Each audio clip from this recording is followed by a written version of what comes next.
Well, hello, everyone, and welcome to Doing Business in Bentonville. My name is Andy Wilson, and I'm the Executive Director, and I will tell you, we have such a great podcast for you today. I can't wait to introduce my guest, and let's get into it. Again, thank you for joining us, and we, as you know, we're on your favorite streaming channels, Spotify, Apple, YouTube, and of course, LinkedIn, and as always, doingbusinessinbentonville.com. So again, welcome again. Let's get into it this morning. So Karen Orson, welcome. Thank you, Andy. Thank you, Andy. Wow, it's so good to meet. Y'all have met. It's so many great stories I could talk about already about these individuals.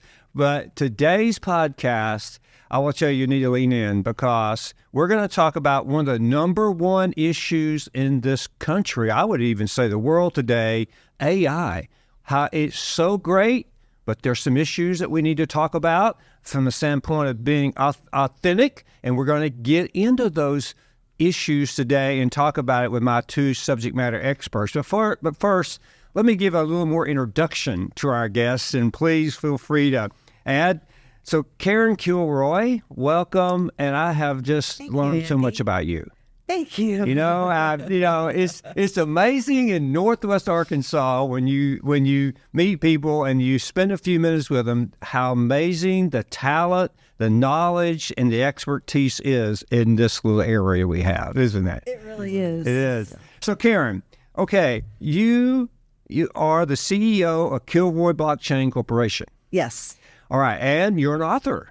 Yes. And we're going to share and talk about Karen's book right here, everyone, and tell you how to get the blockchain-tethered AI. We're going to talk about that. We're going to refer to it, and we're going to also share where you can get that book because you're going to really you want to read it. I'll just say that to you. So, and you also volunteer a lot, Karen. Yes. To a lot of things. Uh-huh. So you were just traveling somewhere to an event. Where was that? Recently, I traveled to the Content Authenticity Initiative's meeting at Stanford University. Right. And it was 150 people that were invited there to discuss content authenticity. Wonderful. Oh, wow. Get ready, everyone. Here it comes. And but so there you will. I'll mention a lot more what Karen does. She also has a nonprofit called Friends of Justice. We'll get into that a bit too in our broadcast. Okay, my other guest is Orson Weems. Welcome, Orson. Thank you. Good morning. You know, I have got the opportunity to meet Orson, and I think by our first conversation, we almost decided we were relatives, didn't we? It was down home. Yeah. It was a great conversation. It was. It was so good. And Orson is the co-founder and executive director of the Music Education Initiative. Yes. Now, tell us what that is. Literally a nonprofit that I put together with our other co-founder, Greg G.T. Thompson. And we saw that during COVID, a lot of venues shut down and that there weren't going to be a lot of skilled or qualified people to know how to work shows. So we decided to address that void that was coming, and it's here. Right. It's happened years ago, and we're trying to use our expertise, our relationships, and experience that we've done in relationships around the world to bring that here so that we can give skills to people or job seekers or students that really want to understand how to get a foot into music, entertainment, and live event industries. That's it. You know, I was able to attend one of your events recently, and I will tell you, we have to come back and spend some time there because of what you and your organization is doing around young talent, and is amazing. Thank you. And so I just for all of our viewers, we're going to have to come back and go deep on that, okay? And then, so we're going to do it, all right? I appreciate it, now, buddy. You may not recognize this guy because he doesn't have a helmet on, but he's a former Hog, Razorback. That's right. So, Go Hogs. Yeah, Right. So tell us about that. Really, I was a Razorback in 1980 with my freshman year. All right. I decided to stay in the state. I didn't leave the state, and I wanted to build from here and make Arkansas good. Yeah. So and better. And so what I did was went and played all 4 years under the great legendary Lou Holtz, and somebody that impacted me personally and professionally as well. And I'm glad to be back in Northwest Arkansas. I tell people I've moved back to Northwest Arkansas where I grew up. That's why I'm here. Well, thank you for coming back, and thank you also being a hog. That's great too. And I can't imagine, and again, and it would be a story of it for another time. But I would love to just get inside your head and you talk about the leadership from Lou Holtz and the learnings. It has to be unbelievable. Yes. As part of literally how I was raised, in addition to what I was able to literally acquire during that, being around a lot of different teammates and all, and how I was raised originally with my family. And it all impacted me even today. It's not usually not a day that goes by that is some type of influence or some kind of thought to deal with how I was raised. And then the impact of what that did with the coaching and all from Lou Holtz and his staff and other coaches. Yeah. Well, one of the things about so amazing about life and is the impact that leaders have on us, and good and bad. You can learn from both, no question about it. There's hardly a day I go, goes by that I don't think about something that Sam Walton said. Okay. And I was fortunate to grow up at Walmart. When I got out of college, Walmart had 100 stores, and when I left, we were the largest retail company in the world. And you if you just show up, you learn things. Sure. But then if you apply yourself, they become life lessons, don't they? They do. And so we have to get into that. Oh my gosh, we haven't even started that. And we may have 4 or 5 podcasts already coming. But anyway, let's get to our topic today. And because that's really why we're here, is to talk about this whole thing around AI. And so, Karen, you just went to this conference you mentioned briefly at Stanford, right? Stanford, where did you say? It was at Stanford University. Stanford University, okay. All right, now, I know before you ever showed up there, you have a concern around the authenticity of AI.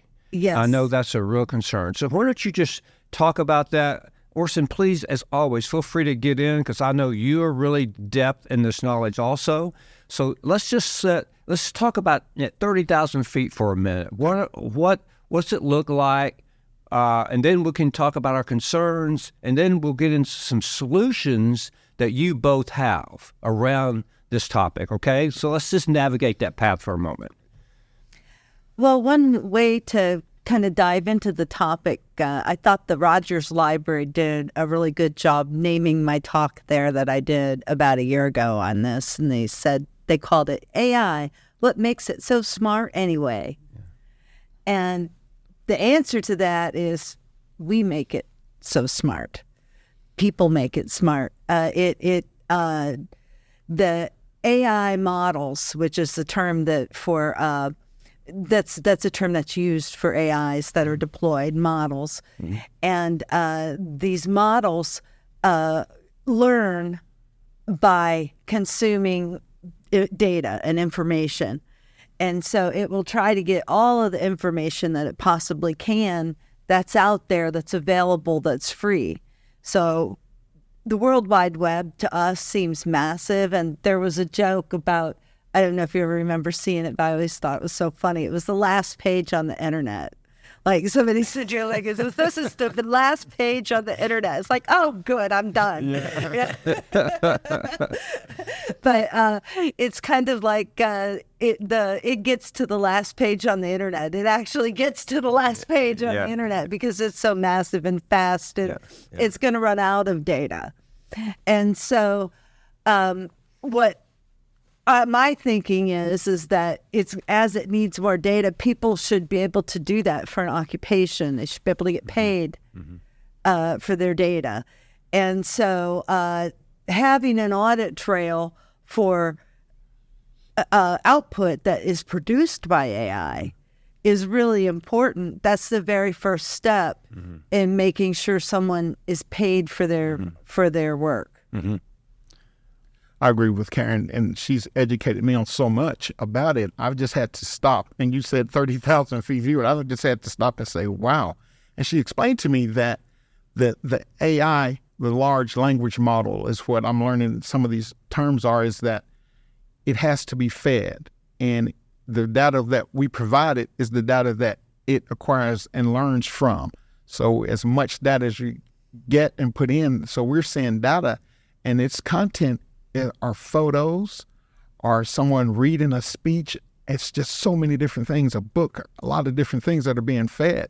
And we've seen that there have been authors that have just said, oh, put the brakes on. And I don't want my book fed into AI and allow that AI to recreate my stories or versions of my characters that I know nothing about and literally don't get paid. So you have Stephen King is one of the authors that has done that, and John Grisham. These guys are like, whoa, put the brakes on it. So let's stop. So what Karen is saying and what she's told me and what she's created are some of the things that can address that, as you mentioned, a solution. And that's what we feel so comfortable with and telling people about. Let's protect your content so that it's not misused and abused. So let's do it the right way, because again, there are bad actors out there. And one of our we're on a Hyperledger Foundation, one of the special interest groups with Hyperledger Foundation out of Toronto. And we had Karen chaired a roundtable discussion the other day about dealing with music and entertainment and AI.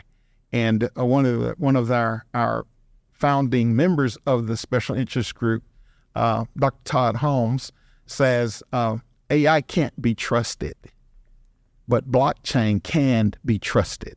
And that's a significant portion of literally some of the things that Karen wrote in her book that's out. But also she can show you the trail of how this really works, that somebody doesn't get something stolen and somebody comes back and says, oh, that's mine. No, well, she can put the DNA in it.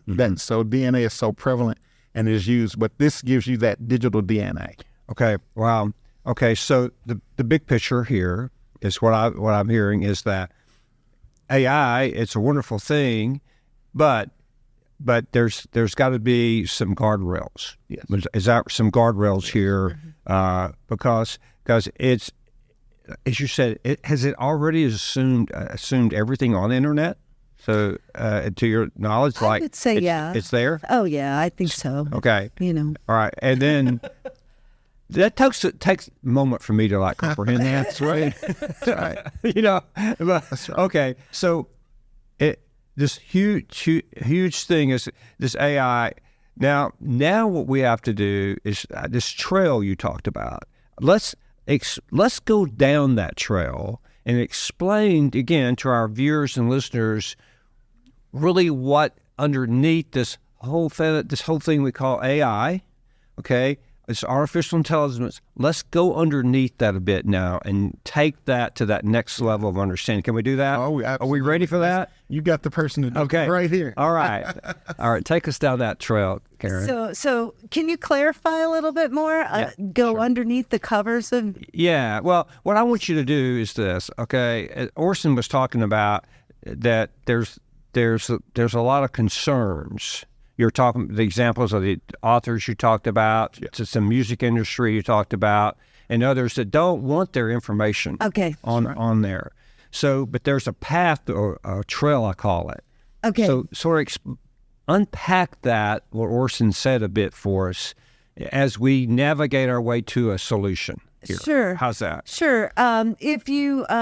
If you don't want your information on AI, the very best thing to do is not share it and just keep it locked up and hidden, but that's not realistic. No. Yeah. No one's going to do that. Right. So I can't say no one's going to do that, but it's just not practical. And so what you want to do is make a way where you can, you've made a claim to that file before you share it. And in your claim to the file, you can say things like, AI should not use this for training. AI should not use this for inference or data mining.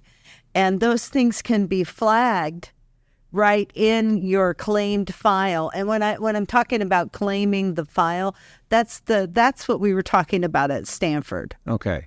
Is content authenticity initiative, and how you can they call it signing a file and making a claim, and you can go in and you can make assertions about a certain file This I created this using this software on this date, and these are the ingredients that I pulled in, and AI was used or AI wasn't used. And so you're kind of establishing a baseline for the provenance of that file. How did it come to be? Okay, wonderful. Okay, you want to add to that, Orson? This is where we want to get to now, because what we're doing now, what they're doing, they're giving you some great guidance here, so that you can protect your intellectual property or your whatever your writing or whatever it is, right? So, absolutely, at the speed of which this goes, it's very interesting, because a lot of people want to put copyrights on things. This is a situation where you can actually put a claim on something before copyright hit, because it's so fast, and you need to do that in this digital space, because that so many people, as Karen said, share information. Not too many people want to hold anything back. They want people to see what they're produced. And the thing that I like about it is that I've seen all of this manifest behind even what she's talking about, that file. Behind that file is a whole list of what do you call them, ingredients, and this manifest of that particular file, and not one of them is the same. And it's digital DNA. That's what it is, and it tracks. And we've talked to some legal minds that see this, and they said, my goodness, this is goes beyond literally like something like one of these electronic signature companies that could use. This goes beyond that, because you actually can find the trail of that manifest and what was created all the way down to just looking at it. And everything can be, if you wanted to buy a particular thermal cup, I see you drinking, I don't want it, and somebody has a certain design of that, and it's better, and it does better than the ones that's most popular now, somebody needs to just put that in there. Any type of property, any type of writing, any type of piece of sound, anything that someone comes up with needs to be protected if they so want. And the other side of that is what Karen has created, is that if AI wants to use it, or there's something so, I guess, in demand that someone wants to use what has been protected, they need to contact that company or that person and say, let us work out something so we can share this with everybody and we can help your model. Okay, this is really complex. It's a lot to do, but you have a tool. Yes, we do. Okay, now, because people are like, okay, now how do I do all this? Well, why don't you introduce the solution? Certainly. The solution is File Baby. That's my file, baby. Okay, I like it. All right. Well, okay, everyone, take a deep breath here, because you're about to learn now that there's a solution to this called File Baby. And now, why don't you both just lay that out for us so we'll know what that is? How do we get to that? How do we find it? How do we purchase it? All the information? You're going to have it all here, and plus it'll be in our article on doingbusinessinbentonville.com that will be launched as when this video is launched. So, okay, take that away. I'm ready to see, because I'm over here like, okay, this is getting really complicated. We got to really find a solution. That's right. Yes. That's right. That's right. So File Baby is, when I went to Stanford, we studied a lot of tools that have been worked on by these scientists. And so what File Baby is my implementation of these tools, and an easy-to-use app that I've designed that I like to use, because I do a lot of art, a lot of music, a lot of writing, and so I have many files that I want to claim myself, and some of the things I might want to sell to AI to use as training data, I might sell it to only some companies and not others, and I need a way to be able to track and trace that. And so I invented File Baby to do the things that I want to do with my media files.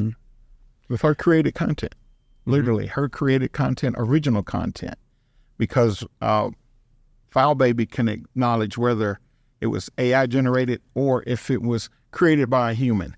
Mm-hmm. And that's what something that helps people decide, because sometimes people, do you want to hear real music? Is it live or is it Memorex? You remember those commercials? Oh, yeah. Those tapes way back then. I'm kind of dating ourselves. I don't mind. I'm glad to be here. Yeah. And you also, it can say, well, at this time, Karen Kilroy created this, but this one might have been created by Microsoft or Google or Leica or Nikon or any of these large companies that are part of the content of authenticity initiative. So that's some of the things that we want to do.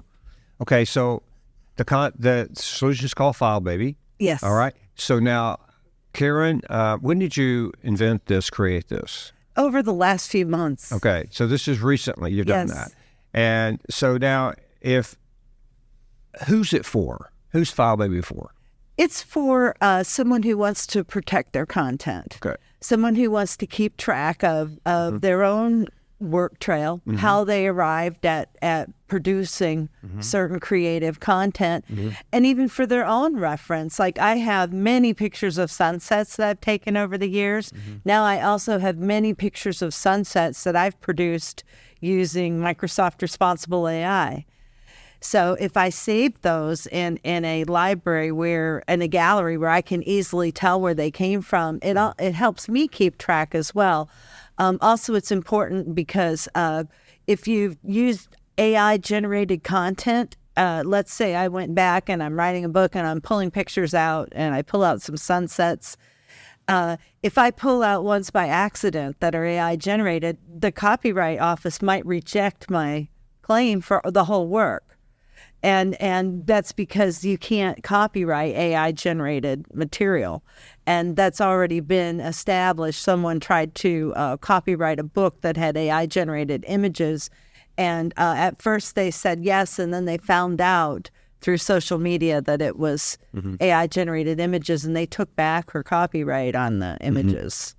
All right. So how do you get FileBaby?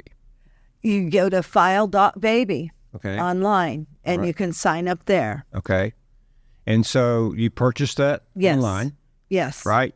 And then after someone purchases FileBaby, is there a way to is there information on how they navigate that, they use that, or do you work with them? How does that work? There's tool tips online, and then there's also an AI assistant right inside FileBaby that can help you with the instructions on how to use FileBaby and give you ideas. And just to give you some ideas of what is in FileBaby, you might go in and say, okay, I want to make a picture of a sunset on a beach with a palm tree in the foreground. And so you can type that right into the AI image generator right in FileBaby. And it might make one that you like. Wow, that's really nice. And so then you can save it to FileBaby, and it'll save it with the credentials that come right out of the AI. So it signs it, says where it came from, Microsoft Responsible AI.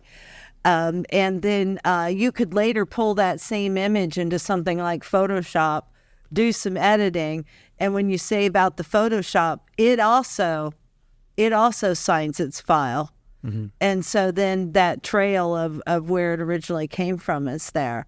You can inspect any file by dragging it into FileBaby. Any file that you find, you can inspect to see if it has these credentials or not. Because a lot of files already have them in there, and you don't know it. And so it's good to start looking and seeing what has credentials. You can upload your older files, like things you've taken on camera, and you can create a manifest right on FileBaby just by typing in your name, your LinkedIn or your Instagram address, and then description of what you're signing, and then upload that with your file, and it'll do everything for you and make it so when you share that file, then, because FileBaby, the whole premise behind FileBaby is making it so there's a safe way to share your files. So once you share that file, that protection stays with it. I want to say something about this, Andy, because where we're located in Northwest Arkansas, as we know, there's so many Fortune top companies here, and I want Karen to kind of explain what's probably viable for some of the audience that you reach, retail, and what this could mean. For instance, someone comes out with a new particular product that's going on a particular shelf, or it's going into one of the mods somewhere here, and they want to introduce it. It's brand new, and it hasn't been seen by the general public. But if they were to just put it out there, the AI would grab that, and next thing we might see that product that's bouncing around in some slasher movie that they don't want their product in. All right. But if the file is protected, AI couldn't pull that. If AI were to use that or some type of variation of that, it's going to make a violation alert, basically a check to say at this time of the day somebody tried to use or someone or an AI model tried to use this particular new product image. But with File Baby, it can protect that. And if there were the violation at some point when the U.S. or Department of Justice decides what violations and penalties are, they can come back and say, well, I had a violation on this date and somebody did that. I need you all to address this. So we're talking about retail here. So all these different suppliers and vendors here have something that they should want to protect. So with File Baby, we have different levels of pricing. And it's not anything that's blowing people's mind or shocking, because there are some people that have fewer files than some larger company that have a lot more files, and we would address that. And it's something that we know that is secure as any of the large the large companies we have with servers are Microsoft, that platform for the cloud-based security with all the content credentials and the every bells and whistles that you can get to know that your file is safe and secure. Not you, speechless, Andy. Come on. This is let's step back a moment. Okay, because this is really great news, and it's the first solution I've heard of that we're talking about. So we began this podcast and we talked about the concerns of AI, the authenticity of AI. We know AI, we're not saying that's a bad thing, but the authenticity of it is what we're here to address. Now, we talked about that. We know there's the executives from all major companies has been to Washington. We know Washington's concerned about it. Yes. They're concerned about this whole issue right now facing the world around this artificial intelligence. Then we've read numerous reports in magazines and seen on television and online about individuals that have used AI incorrectly. We've seen that from educators to music performers. Right. We've seen that. All right. Now here you are as a company or individual. You've got information that you've developed or written or that's yours. Right. Now there's a solution called File Baby that can keep your information safe. Is that the way to say it? It is. It is in the sense of it can keep your credentials intact. It can keep it trackable and traceable. Okay, trackable and traceable. It's not to keep it hidden and private. That's not what File Baby's for. Right. So because you don't want to keep it hidden. I mean, most people want their hard work to be shared. Yes. Yeah. There's it's all this knowledge is there, and what makes this country so great, this world so great, because there's so many people that share information with us that helps us every day, and for millions of reasons. Yes. But now there's a solution. And I am sitting across the table from the two people that are talking about it. It's amazing. I can't believe I'm here. Andy, I want to share with something. And this what's amazing is that it's right here in Northwest Arkansas. Yeah. It's right here in Bentonville. We worked with the collaborative over at the University of Arkansas, the collaborative. We can go in there. That's where I meet Karen sometimes. But, Andy, you got to hear how Karen got here. Okay. And let's hear it. And then you got to tell them how you got here, because that's something that folks need to understand about this area and this community. Sure. I'd spent about 10 years living in Austin, Texas, from my original home in Akron, Ohio. And I entered the Bitcoin and a Bike Northwest Arkansas Council contest. And I guess they got about 65,000 entries, and they picked 100 people to move here. And I was one of the lucky 100. And I won $10,000 in a really cool bicycle. With a basket. With a basket that I put my little dog in. Yeah. That's such a great story. Yeah, that's how she got here. That's how you got. And how long you been here? I'm coming up on 2 years this summer. Okay, great. Well, okay. Now, everyone, I would say that we scratched the surface today. We did not get really deep here. But here's what I want to do. I think our viewers and listeners, they want much more depth here. They want to hear from you all again, because what we didn't even do is we didn't even talk about this yet. And Karen's book, Blockchain Tethered AI. We're gonna have this. This will be in the article. Be a link where you can purchase this, Amazon, Walmart, whatever, online. So we'll share this, but I want you to come back, and I want to get into this book a bit. Yes. And then I want you to come back, and I want to talk more about this File Baby. I want you to talk more about that, because things are so rapidly changing and happening in this space. Yes. And one of the things I would love for I'm just go ahead and say it, our series. I'm just going to bring a man and say, "Go." We're doing a series here, okay? And so I got them on camera, and I'm not going to edit this out. So no, we're going to do a series here, because I think with things happening so quickly and all the unknowns, you have a solution. And I think that, and you're in this space deeply. This is where you live, in this space. And I think you have to come back, and you've got to help our viewers, our audience, educate them around this topic. You guys.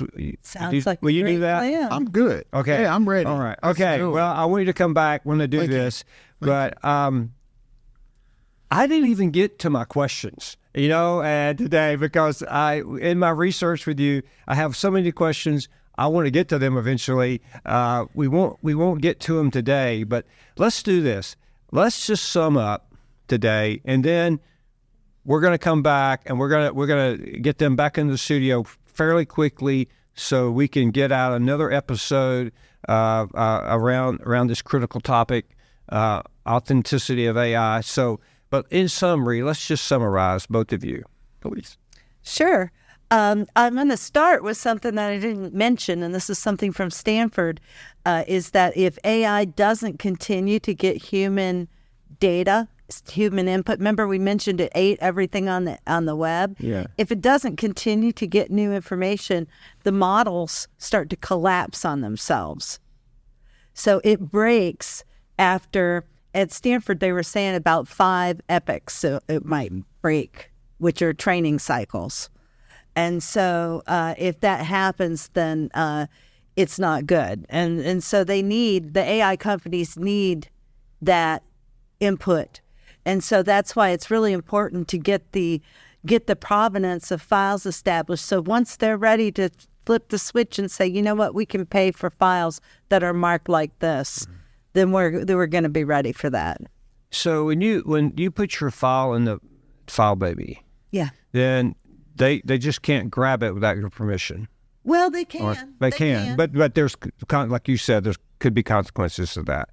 But they can look at it, but they can look at it and see, but they can't steal it. But if you have developed that, you've created that, you should be compensated for that. Yes. Is that right? Yes. File Baby, though, can help you navigate that path, correct? Yes. If they grab it, because you know about it. You would know about it, but you would also the AIs know. Yeah. I've already had an AI, even when I was working my own code. I had a copyright in my code, and fussed at me and said, "Why are you trying to have me work on copyrighted code?" And I'm like, "Well, it's mine." It says, "Okay." but it detects things, and the AIs are going to be taught to detect these flags that say don't use. If they're not already, they will be. OpenAI, which is one of the leaders, and Microsoft have both already bought into the standard. So I would say it's most likely going to happen, and it'll be a badge of honor for AI companies to call themselves responsible and say we have paid for all of our content. You know, the government keeps talking about responsibility on this. Yeah. So it sounds like to me you're beginning to lead in that direction, or already there. You're leading in that direction of responsibility. That's what we're trying to do. Yeah. Okay. That's what we're associated with, as Karen mentioned, the Content Authenticity Initiative, the C2PA, and these companies that can give us, and like she said, a badge of honor. And we're associated with those, and happy to be here. And as from my perspective, as I learn and I look, when I hear something that I don't understand, I'll either call or text her, or just look at her like, break it down for me in layman's terms. So for some of your audience that's needs that, we're here in Northwest Arkansas, they can reach her and reach us through you and consult. She'll consult with them and all of that from right here. Well, we're going to get the information of Karen Orson out to you. It'll be, of course, it'll be in on our website. So there'll be an article there that goes along with our podcast for all of our guests, so they can reach out to them. They can also reach out, and more information on File Baby. We'll make sure we provide that. We'll provide a link for the book. And we really want to become an information source for our viewers and listeners around this topic. And so thank you all so much for being here today. We're just getting started. That's how I feel. But yet, this is such a critical issue facing the world. Yes. And I have two trusted experts sitting across from me, and I trust both of these individuals. I want you to know that. I do. I'm getting to know them better every time we meet and have a conversation, and I'm so glad that you're here. I want you to come back. Seriously, we have a big issue here. We need to keep talking about. I'm here to help and share information and resources. We're going to do that. Okay. Thank you both. Thank you. You know, we didn't even get into half of what I have on my notes here, but I can't wait for session 2 here. Do we continue? You know, and we're going to talk football. We're going to talk AI. We've got to talk Friends of Justin. We haven't done that. There's so much more. So much more we're going to do. Well, thank you so much for listening and watching us. We appreciate so much all of you at Doing Business in Bentonville. You know, we really are here focused around retail, around omnichannel, and now this topic that we've talked about today about AI that intersects as Orson and Karen talked about, all into every facet of business. Sure. So we're going to keep talking about it. They'll keep bringing you ideas and solutions. Thank you again today. Don't forget, check out our website, dbbnwa.com. Again, that's where all the information is, and our podcasts, and plus your favorite streaming channel. I'm Andy Wilson. Thank you again, everyone. Have a wonderful day.